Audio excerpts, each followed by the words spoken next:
বুদ্ধি ভবানীপ্রসাদ মজুমদার। কলকাতা কাল গিয়েছিলাম জরুরি এক কাজে। তার ছিঁড়ে ট্রেন আটকে গেল হঠাৎ পথের মাঝে। রাত 12টায় কালনা নেমে রওনা হলাম একা।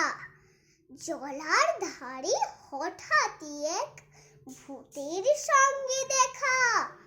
ভূত বললে, দাঁড়া, এমন সুযোগ কি আর পাবো? এক্ষুনি তোর ঘাড় মোটকে রক্ত চুষেই খাবো। কি রে বললাম, সে কি? আমি থুরথুরে এক বুড়ো। আমার দেহে রক্ত শীতল, ঠান্ডা বরফ পুরো। তার চেয়ে ভাই পাকড়ে কোনো জোয়ান ছেলে মেয়ে। দারুণ মজা পাবে তাদের গরম রক্ত খেয়ে। ভূত বললে, হোক ঠান্ডা, করব তোকেই সাবার। ইচ্ছে আমার হচ্ছিল আজ খুব কোল্ড ড্রিঙ্কস খাবার। নমস্কার।